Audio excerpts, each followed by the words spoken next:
Welcome, true readers. I am Michael for Spirit Comics. Welcome to another review. This is of Hulk number 2, which came out in January of 2017. I like this cover a lot better than the first.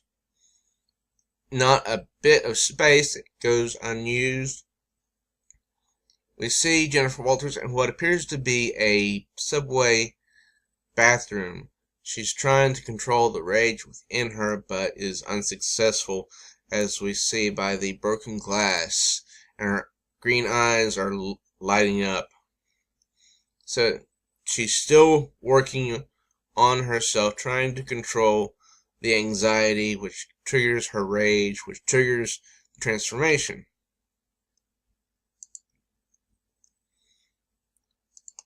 In the synopsis, we read, Jen is trying to find normalcy in her life by returning to work. Her first client, Maze Brune, is an inhuman fighting eviction and trauma of her own. Now Jen will have to fight both her own demons and Maze's if she has any hope of saving them both. The She-Hulk is no more. Now Jen is only Hulk. Deconstructed Part 2.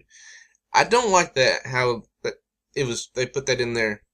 Now Jen is only Hulk, like she's been demoted or something. The same artist, same writer and artist this time, except another one has been added, and I'm sorry I cannot pronounce that name. I've tried, and I just can't. The story opens. It's a nice, clear blue morning in New York City. We see Jennifer on the phone, and she's thinking first order of business for the day, Maze's eviction, because she's going to try to keep good on her word and help this woman out. And she answers her cell phone. It's her assistant Bradley, and she tells him that the judge pastor signed the order to show cause, and she greets a co-worker, I believe. And then Bradley asks, when are you going to be back in the office? The artwork in this one, I believe, is much better. It's much brighter. So, to me, that shows a sign of hope. And she's in a donut shop, I believe. She says, second order of the day, snack. She tells Bradley that she's going to be back by 1, and she wants to drop off a notice to Mr. Tick personally. That's the landlord of Maze Brune, who keeps pounding on her door. And she tells herself, I feel myself doing this stuff, this normal stuff. I can't stop thinking normal. The thing about things being back to normal is you can't think about it. The fact that things are back to normal. As soon as you think about it, you remember that there was something other than normal. It's life. It's like this black hole you tip back into. Better not think of it at all. Eat a pastry instead. I like that advice. Eat a pastry instead. And so she's thinking, then go visit your client's scumbag landlord at one of his many businesses' address. And that's what she does. And then this dude starts up a conversation, or tries to. Says, hey baby, you want to start something over here? She turns at him and says, yes. How do you feel about a deep breath of concrete? She's thinking to herself, hard to say whether this is an empty threat on my part. He backs off and says, hey lady, it's cool. Glad to hear it. Because, I can imagine being accosted like that out of nowhere is unnerving. And then she goes into the building thinking, I think you can often trust your first impression of a space.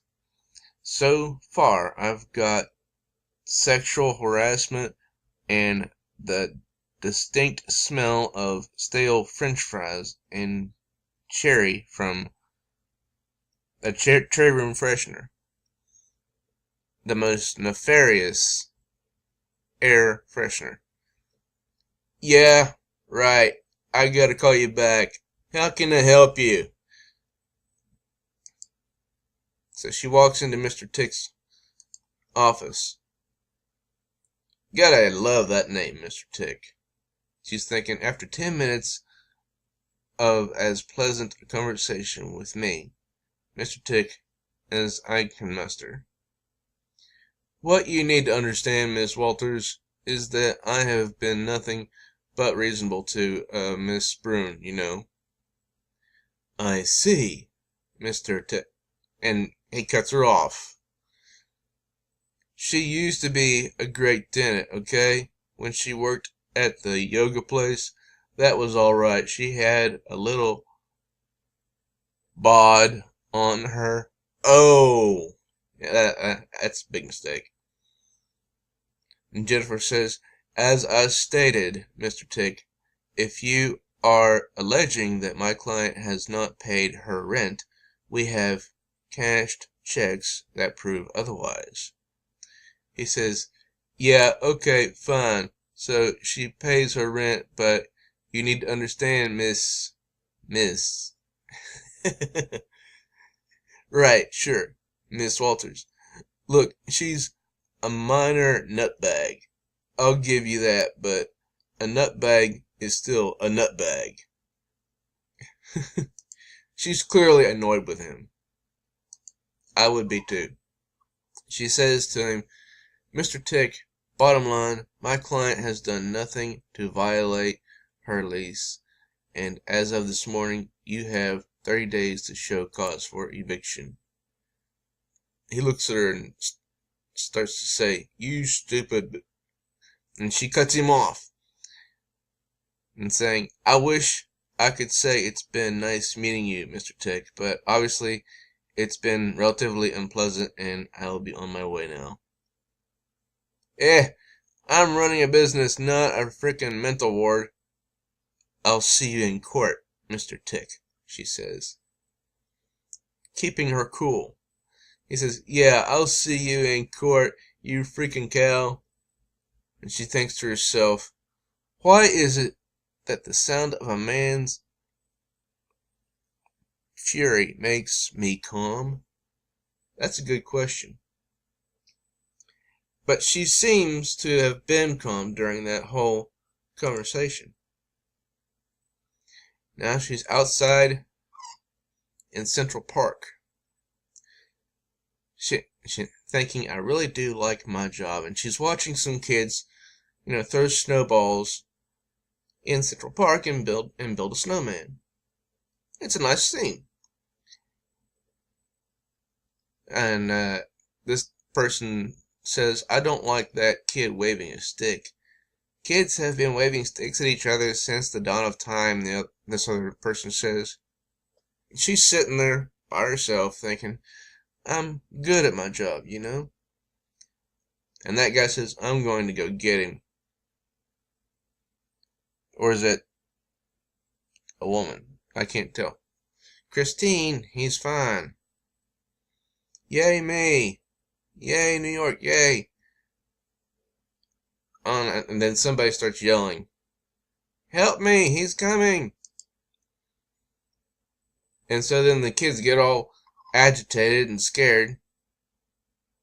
And one of them says, it's the Hulk. He's coming to kill us and kill our friends. Run! We have to kill him. Oh, this kid is he is just so out of his head. He's a little kid. He's going to kill a big behemoth. Really? And then Jennifer's thinking, someone told me once that it would take time. But time is a liar. There is no time. And she's watching these kids. I guess they're pretending it's the Hulk. Because they start beating up on the snowman. It's always here, she thinks. And, I mean, this kid is really serious. I mean, I guess he doesn't know the meaning of pretend. I'll have to kill him to save us all. And who in the world makes a sound that goes squee? I don't get it. And she thinks there is no normal. He's gone. He's gone. And now nothing is. Hawkeye to the rescue! Oh no. She's thinking, no, please. Her anxiety is returning. Bruce! Hello again! Somebody's disturbing her while she's clearly agitated.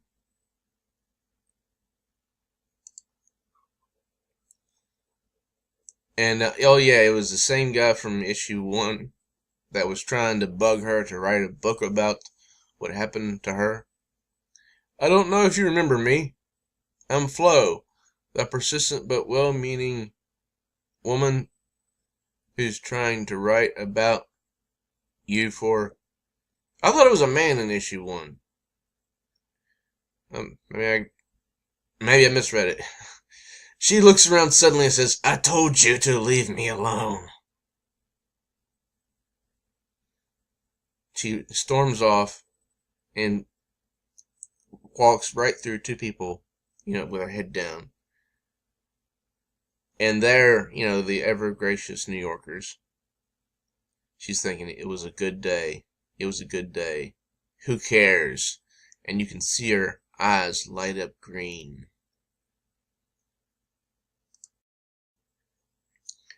Okay, so Jennifer Walters makes it through the park and she's back at her office. She runs, well, not runs, but she walks past Bradley and she tells herself, breathe, please, you can do this, because she's trying to get the rage under control. Make this stop. She gets her phone out, I can't, and turns on the cooking show, because supposedly it's, calms her. Hey, as the saying goes, different strokes for different folks. If a cooking show calms her, then great. So Bradley goes to her office and knocks on her door. Miss Walters, are you okay? Maze Bruin is on line 1. And she's trying just to concentrate. She's listening to the cooking show. Miss Walters? So then we move over to Maze Bruin's apartment. And there, the landlord is banging on her door. And she leaves a message saying, after she listens to Bradley, Miss Walters isn't available at the moment. May I take a message? And her landlord threatens her. And she says, tell her she promised. And Bradley says, I'm sorry, I'm not sure what that means. Promise? Do we owe you some paperwork, Miss Bruin? Because he's, all business. And so the landlord keeps on threatening her, saying he's going to come back with a bulldozer to get her out. And Maze is standing there just talking to herself. What am I going to do? She's breaking her promise. She said she would protect me. I can't leave. Now, to be fair, in issue 1, Jennifer Walters never said she would protect her. Jennifer said that she would do her best. And she said, good lawyers don't make promises like that. And so then Maze turns around and looks at the darkness. Says, you will protect me, right? And a voice from nowhere says, yes. And later, it's getting, you can see the skyline is getting dark, so it's in the evening. Bradley goes to check on her again. Miss Walters, it's Bradley. obviously. Listen, I have to go, but I'm leaving you a snack. You missed lunch. It's a cashew and dark chocolate. Thank you, she says, doing her best to keep her rage under control. And he's, a good assistant. He was just checking on her. And so he gets up and is starting to leave, and then she says through the door, I broke a chair and a few other things. Can you tell whoever it is that cleans up? I'll pay for it. And he says, I'll take care of it. Tomorrow, you should go home. And then she gets up and she's, standing out there with him so they can ride the elevator down together. Miss Walters, please, it's Jen. Jen? I lost someone last year, my brother, so I don't mean to overshare. I'm just saying, whatever you need, I'm around. I don't know if you ever had a super gay office assistant before. She says, I haven't. I'm sure you're super amazing. He says, we are. I am. And I thought that was kind of funny. I don't know if you've ever had a super gay office assistant before. And the expression on his face is just, he's kind of smiling, so I enjoyed that exchange between them. Now she's walking home, and you can tell that the skyline has gotten even darker. And it's late in the evening. She's thinking to herself, deep breaths, cold air, New York at night, smells like car exhaust and dissatisfaction. And I'm fine. I'm sort of fine. Again, you can feel like you're falling apart one minute and then feel like eating pizza. Well, I've never actually felt that way, but I'll have to remember that next time that I feel like I'm falling apart, which is rare. Anyway, she thinks, I've been a Hulk for a long time. You'd think that idea wouldn't be so strange. Then she hears something, so she looks behind her real quickly. And then we see another, and she says, am I being followed? And then there's that Mr. Tick. Yeah, it's fine. What did I just say? I told you that nut bar, she's gone tomorrow. Screw that lawyer. What did I just listen, you piece of... And then he hears something. He says, hold on a sec. So, both of them, they're on different streets. They're not facing each other. But they both think that they heard something. And so they're alarmed. And who wouldn't be, that late at night? And then something comes from out of nowhere. A big something. And smashes into, I think it's Mr. Tick. It might be that mysterious voice that told Maze Brune that he or it would protect her. Yeah, it was Mr. Tick. Because Jennifer Walters, obviously, she's still standing. Relax, Jen. Your crappy thing of the day already happened. Take a break. She's talking to herself out loud. And then we see on the other sidewalk where Mr. Tick was, blood spattered. Lots of it. And the sidewalk has been smashed really hard. And there's his phone. And some dude saying, yo, Tick, man. You there? Yo. And so that's it for, this review. And this is the cover of the next issue. Still, they're pushing the the transformation into the Hulk, but it has not fully happened yet because Jennifer Walters is trying to keep a hold on herself. For her, it is literally a form of post-traumatic stress disorder, PTSD, because she fought Thanos, one of the most powerful villains in the Marvel Universe, and she was put into a coma because of it. Well, that's all for this time. True readers, thank you for joining me. Please do subscribe to the Spirit Comics channel, as it's just a small one. And do smash that bell like the She-Hulk so you'll get notified of all new uploads. Please do like the video and share it so other people will know they can be entertained as well. I'm Michael for Spirit Comics. Till next time.